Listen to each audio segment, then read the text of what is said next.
Radio Ancoa presenta Vida Cívica, un programa para conversar sobre la participación cívica en la sociedad.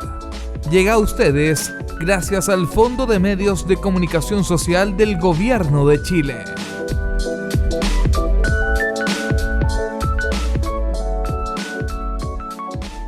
En Radio Ancoa 95.7, bienvenidos a Vida Cívica. Hoy vamos a conversar con Juan Francisco Andrade, sociólogo, magíster en educación, profesor de epistemología, y vamos a conversar de este tema tan fascinante como es la vida cívica, porque se trata de nosotros como sociedad. ¿Cómo te va, Francisco? Gusto de saludarte. Un gusto, Raúl, un agrado estar aquí compartiendo contigo en Radio Ancoa y poder reflexionar sobre algunos tópicos de interés para nuestra sociedad en el día de hoy. Bueno, vamos a reflexionar sobre nosotros mismos, sobre nuestra vida, sobre cómo participamos o por qué no participamos. Bueno, yo sé que eres profesor de epistemología y todas estas que tienen que ver con de dónde partimos, de dónde arrancamos, ver los inicios, ver los fundamentos, ver la parte filosófica. Y me gustaría que le diéramos una mirada a cómo estamos. Seguramente hay varios autores que tratan estos temas. Bueno, por supuesto, en cada época histórica se van desarrollando postulados teóricos que tratan de explicar el momento en el cual se vive.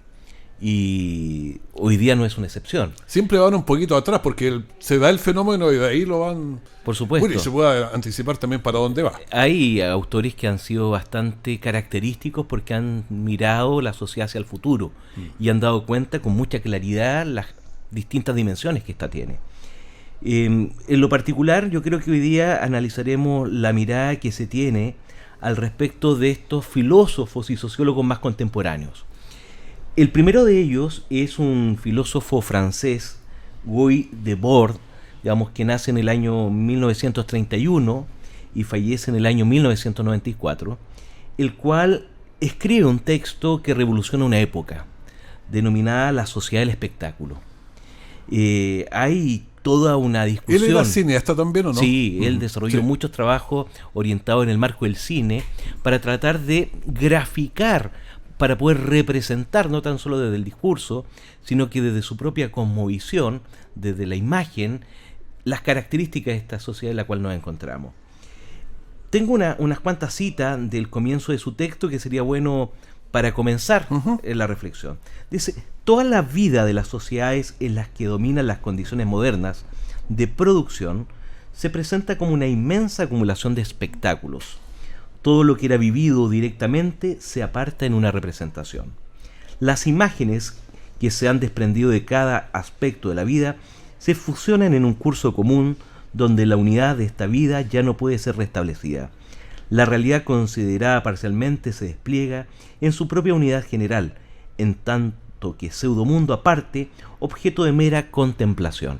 Lo que está haciendo en el fondo Debord es presentar una sociedad que hoy día está caracterizada por no precisamente lo real, sino que lo aparente. Una sociedad que empieza a construirse a partir de las imágenes, que se empieza a distanciar de lo que tiene que ver con el vínculo, lo cotidiano, la interacción social, y se transforma en una sociedad del engaño, una sociedad que en el fondo se exterioriza en particular cuando el sujeto se arranca de su propia experiencia vital.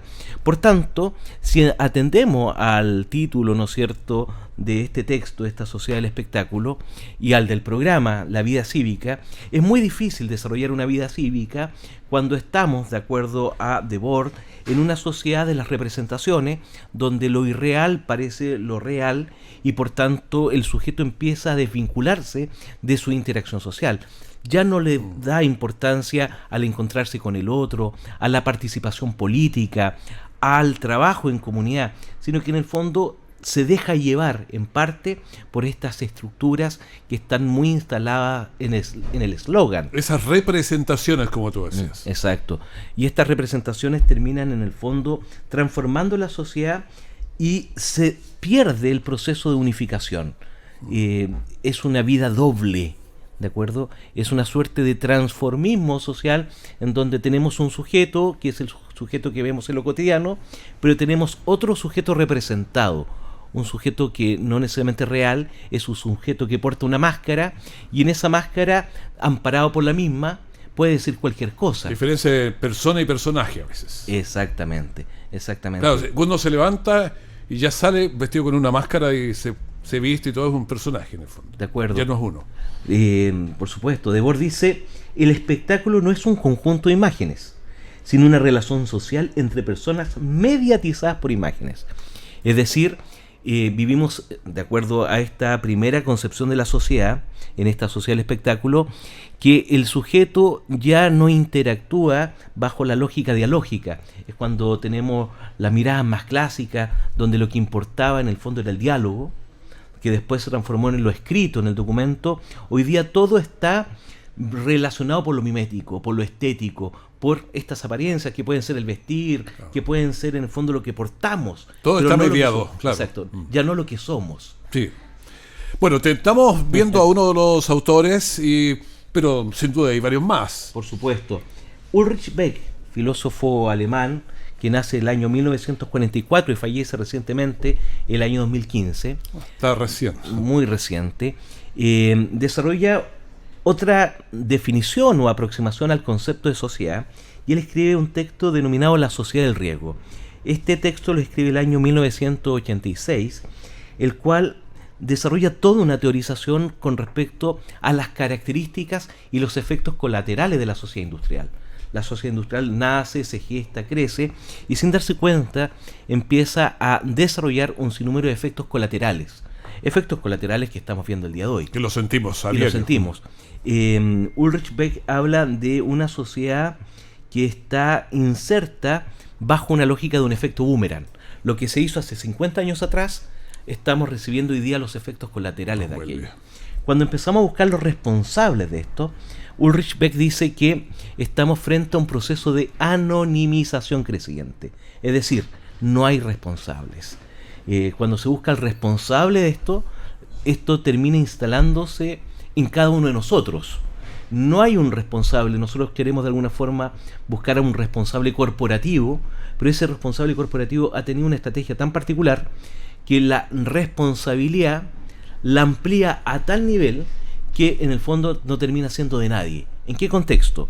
Cuando estamos hablando del consumo, el consumo no es responsabilidad exclusivamente de quien lo instala, sino que de la sociedad en su conjunto, que termina adaptándose y apropiándose de esa estructura de consumo. Beck dice que los riesgos causan daños sistemáticos, a menudo irreversibles. El reparto e incremento de los riesgos sigue un proceso de desigualdad social, es decir, los riesgos no se instalan uniformemente, están principalmente instalados en los lugares de mayor carencia. Por tanto, en esta lógica de esta sociedad del riesgo, surge la paradoja de una sociedad que la tenemos globalizada, pero completamente fragmentada en otros territorios. Reaparece el concepto de la incertidumbre, digamos, y esto es bastante interesante porque muchos filósofos de la modernidad planteaban que la ciencia no iba a dar certeza. Todos los filósofos contemporáneos rompen las certezas por la incertidumbre, que se transforma en el nuevo motor de la sociedad. No tenemos seguridad de lo que va a suceder, no tenemos seguridad de lo que va a acontecer. Por tanto, se empieza a generar una suerte de desencantamiento del mundo, y por tanto, el fin de estos grandes megarrelatos que vendrían supuestamente a transformar desde una perspectiva utópica la sociedad. En ese contexto, si instalamos el concepto de vida cívica en este segundo autor, digamos contemporáneo, veremos que en el fondo es una vida cívica que se empieza a desaparecer. Está fragmentada. Se fragmenta, se empieza a generar una suerte de heteronomía de lo político, una desaparición de lo político, ya que en el fondo cuando uno intenta cuestionar o criticar algo, necesariamente empieza a golpearse a sí mismo. Si cuestionamos una sociedad altamente tecnologizada, digamos, y es cosa de ver los bolsillos, ¿no es cierto?, de cada uno, el celular que uno porta. Entonces, en el fondo, en ese proceso de anonimización, todos somos responsables, y al ser todos responsables, parece que nadie puede generar la transformación. No sé si te acuerdas del libro Fuente Ovejuna, por ejemplo, donde Fuente Ovejuna fue. Exacto. O sea, responsables somos todos. Exacto. Y ahora uno habla de sociedad de consumo, pero uno critica algo que también está constantemente consumiendo. Por supuesto. Y poniendo tecnología, andamos todos con los bolsillos llenos. Exacto. Ulrich Beck presenta distintos elementos. Dice, la nueva sociedad recae en el individuo un proceso de individualización a través de una desvinculación de las formas tradicionales de la sociedad industrial y una revinculación con otro tipo de modernización. Es decir, las fuentes colectivas que dan significado a la sociedad se agotan y el individuo busca de forma independiente una identidad en la nueva sociedad. En ese sentido, le complejiza poder generar la interacción con el otro. Porque si tomamos y sumamos el concepto de la sociedad del espectáculo desarrollado por Debord, nos vamos a dar cuenta que en el fondo, en este marco de riesgos, nuestra dinámica de interacción, además mediatizada, en el fondo se empieza a generar una dinámica de riesgo global. Uno de sus últimos libros fue precisamente La sociedad del riesgo global, en donde, así como la teoría del caos, lo que está sucediendo en otra parte del mundo, fruto de sus situaciones medioambientales, terminan afectando a otro lugar que puede estar completamente distante, pero que en la pérdida de nuestra comprensión de la unidad, nos damos cuenta que como está todo conectado, los grandes efectos del calentamiento global terminan afectando a cualquier ciudadano del mundo. Bueno, estamos conversando en Vida Cívica con Juan Francisco Andrade, sociólogo, profesor de epistemología, magíster en educación, y hemos tratado ya a dos autores, a uno alemán y un francés primero. Francés primero, después tenemos a un alemán. Pero estamos en una sociedad donde, no sé, todo es tan maleable, todo es tan... No tenemos la solidez que tenían los grandes relatos que tú hablabas en la primera parte. Esto desde el cristianismo, en fin, el racionalismo, todos tenían un relato claro, pero ahora todo parece que no es nada. Exacto. Bueno, Zygmunt Bauman, sociólogo y filósofo polaco, 1925, año 2017, en el año 1999 escribe La sociedad líquida, o la modernidad líquida. Ese es muy maleable, claro. Exacto. Bauman plantea que la modernidad en su particular, el individuo dejó de ser ese individuo que tenía esa relación con el propio concepto de unidad, porque el individuo, el concepto de individuo, tiene que ver con el indivisible. ¿Ya? Es uno. Es uno.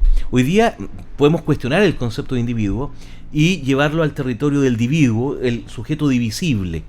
Un sujeto que está fragmentado, un sujeto que para poder integrarse a la sociedad global debe necesariamente adaptarse no a uno, sino que a un sinnúmero de elementos que lo están bombardeando permanentemente. Conversábamos antes de ingresar al programa de que en una sociedad de la inmediatez, en una sociedad donde en el fondo estamos instalados bajo la estructura del touch, de que estamos, ya no del cliclear, ¿no es cierto?, sino que del touch, de estar todo, digamos, todas las pantallas y todo touch, ¿no es cierto?, se empiezan a desplazar. Este desplazamiento es cada vez más instantáneo.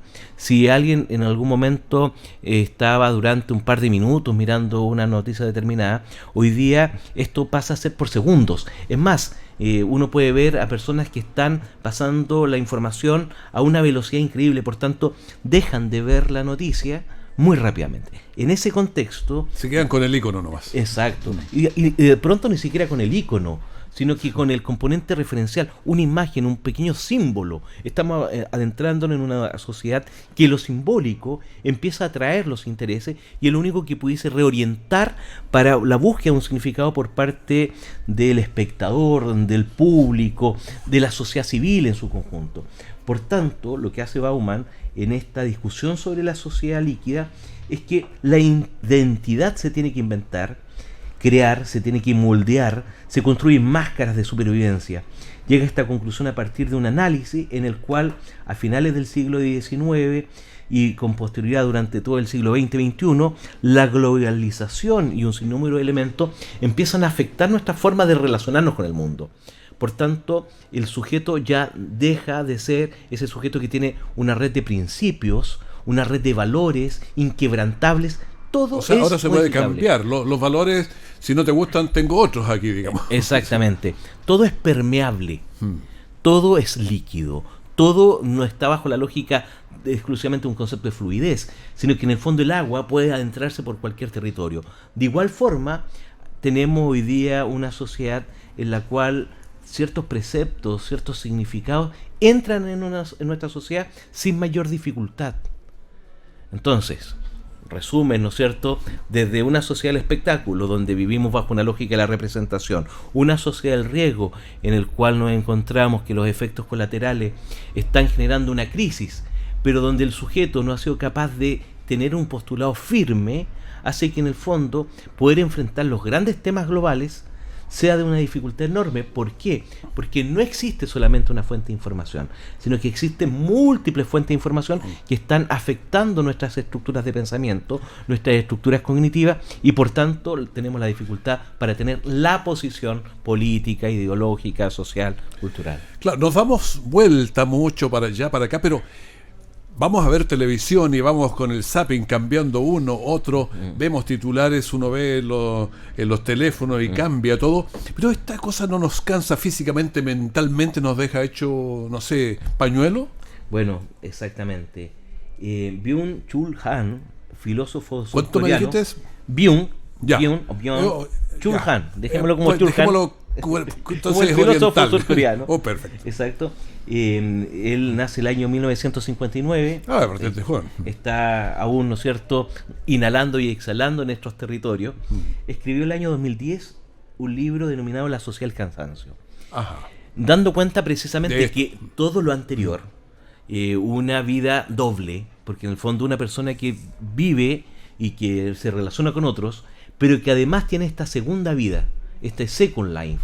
Digamos, hay un programa, ¿no es cierto?, que habla de esta segunda vida, ¿no es cierto? Hay un juego de interacción, y no tan solo ese juego, sino que toda la vida que uno tiene que estar desarrollando a través de sus redes sociales, actualizando su perfil, y todo lo que se va publicando, ya tenemos dos vidas que se van desarrollando en paralelo.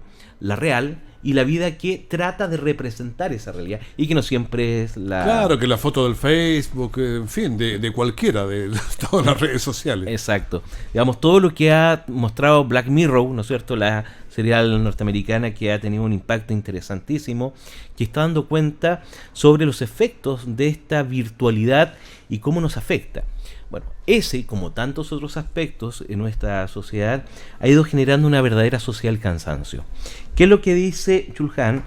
En particular, que durante mucho tiempo nuestra ocupación como ser humano fue enfrentar lo externo, enfrentar lo exógeno. Por tanto, nos fuimos sitiando, ¿verdad?, colocando un sinnúmero de barreras, de elementos que son definitorios y que delimitan la estructura del ser humano, como por ejemplo la sociedad del riesgo que presentaba Beck, en lo político, en lo social, en lo territorial, pero también desde el punto de la cultura biomédica, ¿no es cierto?, enfrentar el virus, ¿no es cierto?, enfrentar lo exterior. Pero llegábamos a la casa, nosotros, nuestros hijos, cerramos las puertas y quedamos libres de todo, pero ahora se nos entra todo a la casa. Exactamente, digamos, en esta lógica de que quedamos completamente seguros, comillas, de lo externo, que lo cuestionará Bauman, que es una seguridad entre comillas, porque sigue entrando información y otras cosas.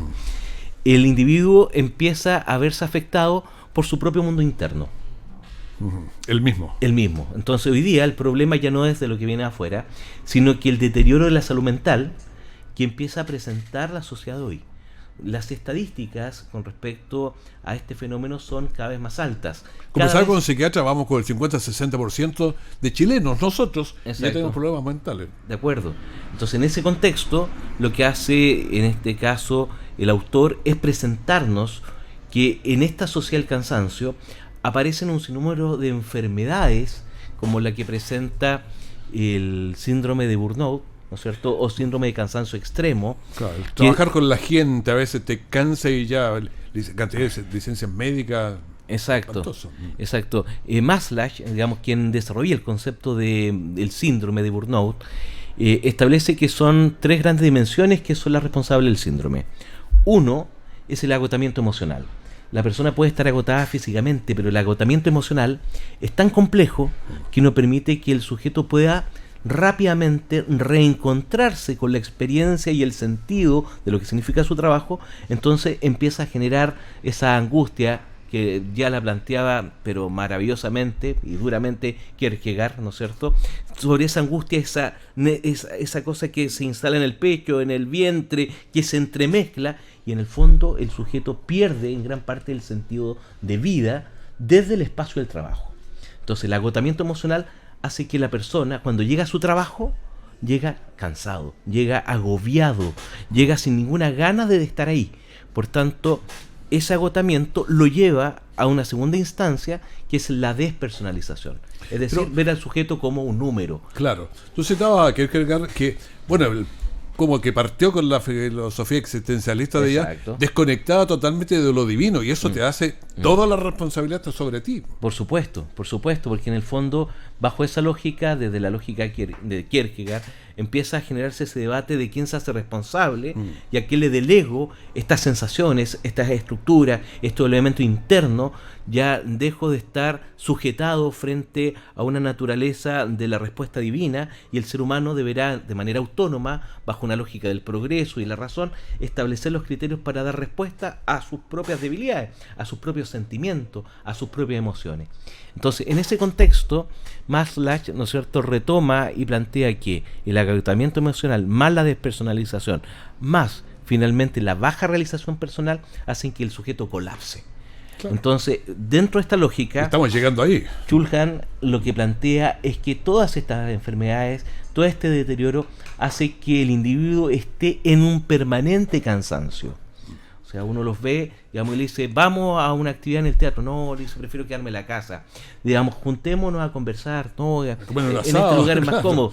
Entonces, la vida cívica, resumiendo, frente a estas cuatro propuestas teóricas, se ve completamente debilitada, ya que la sociedad, desde el punto de vista de su representación, de los riesgos que ha generado y su proceso de anonimización, de la permeabilidad o liquidez en la cual desaparecen los componentes un poco más sólidos con respecto a lo que somos, y más aún, enfrentados en una sociedad que exige y que nos instala en la sociedad del cansancio, nos obliga a reconocer como diagnóstico que va generando un sujeto completamente sujetado a las olas, ¿no es cierto?, de un mercado de consumo neoliberal que debilita la propia comprensión del sujeto y la capacidad de reivindicarlo.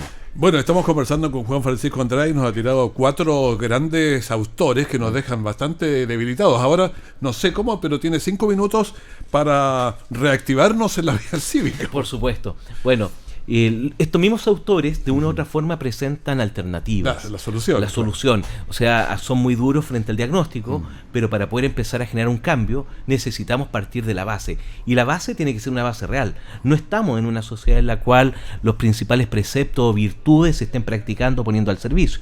En ese sentido nos damos cuenta que si no están al servicio, estamos frente a una sociedad que no está comprometida precisamente con los valores y por tanto se está reproduciendo de esta manera.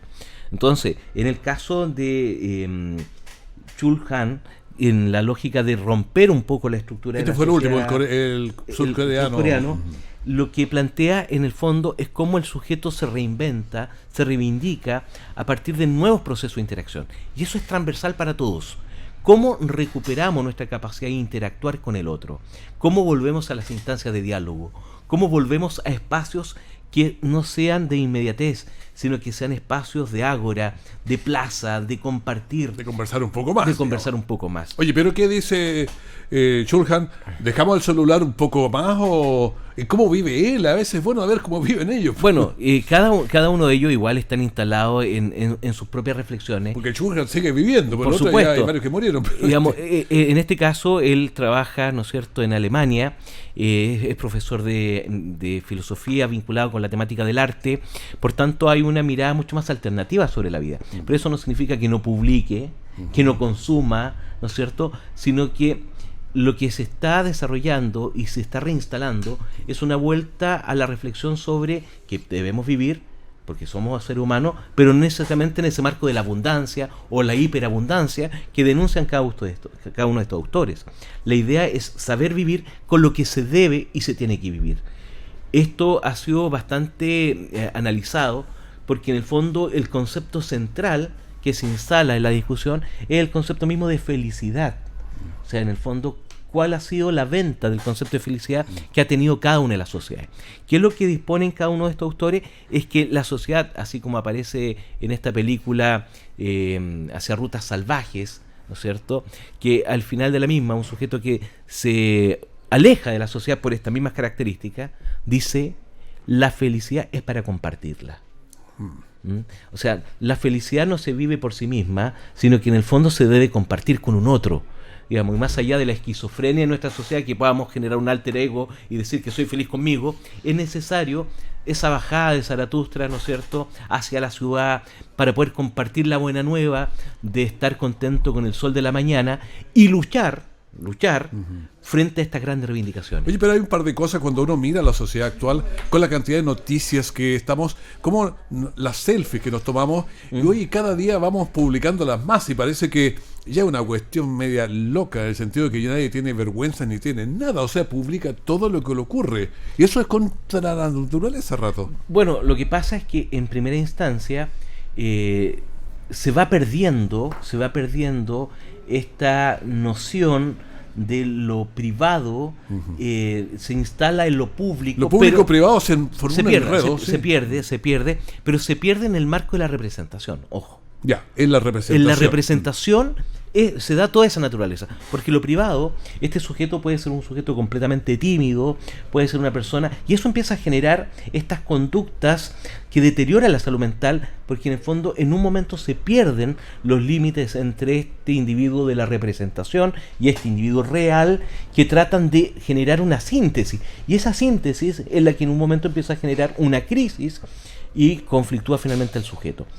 Pero volviendo atrás con respecto a la solución, en ciudades como la nuestra, en Linares, en esta tierra en la cual aún tenemos mucho que hacer. Sí, claro. Tenemos muchos espacios que tenemos que seguir aprovechando. Los distintos medios, tanto de comunicación, presentan una oferta bastante interesante en espacios de diálogo, en espacios de conversación, en espacios de profundidad. ¿Por qué? Porque si bien es cierto, vivimos en una sociedad de la inmediatez, el sujeto sigue disfrutando de lo profundo, de la profundidad, de dar más cuenta de los significados y no quedarse simplemente con el eslogan. Entonces, ¿qué es lo que necesitamos? Necesitamos contenidos. Y el contenido trae y atrae a las personas porque en el fondo están buscando superar simplemente ese titular que está durante segundos y desaparece. Por tanto, los contenidos en la sociedad hoy son fundamentales. En segundo, los espacios de interacción familiar, que somos los primeros responsables de haberlos abandonado. En ese sentido, la clásica instancia de encuentro, la reivindicación del brasero, la reivindicación del fuego, la reivindicación de los espacios de encuentro, la reconstrucción de rituales. O sea, ¿cómo nos salvamos hoy día frente a este tipo de sociedad? Es reencontrándonos con los rituales propios que la familia en cada momento de la historia mantuvo, y porque los mantuvo, fue capaz en el fondo de sobrevivir. Entonces, estamos adentrándonos en el requerimiento de una sociedad que a través de los símbolos y los ritos nos reencontramos nuevamente cara a cara. Bueno, ahí tenemos que irnos cultivando para activar nuestra vida cívica, que está cada día más deteriorada. Se fragmenta porque cada uno dice: yo soy yo, ¿de qué me sirve a mí? Pero el resto de la comunidad lo interesa. Yo creo que es bueno que podamos seguir plantando árboles, aunque sepamos que nos vamos a morir mañana, porque tenemos esa conciencia de que somos una sociedad. Exacto. Uno de los elementos que ha sido problematizado por muchos es que en el fondo el sujeto, en su condición, es un ser social. Digamos, el ser humano, indisolublemente, si no está en relación con otro, deja de ser un ser humano. Digamos, y eso es sumamente importante. El ser humano, en forma autónoma, pierde su condición.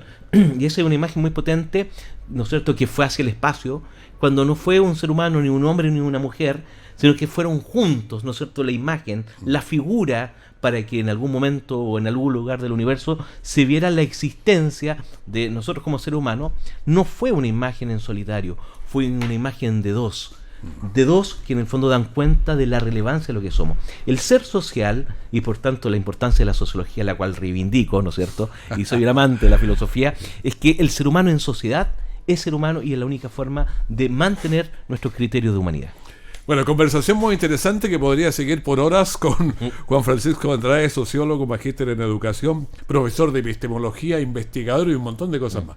Te agradecemos, Juan Francisco, haber estado con nosotros. Raúl, muchísimas gracias, y a seguir reivindicando estos espacios en donde la vida cívica, lo cívico, ¿no es cierto?, lo público reaparece y se fortalece con cada uno de tus invitados.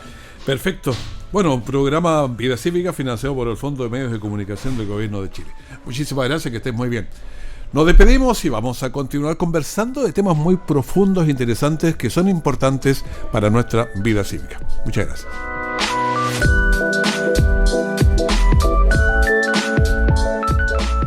Radio Ancoa presentó Vida Cívica.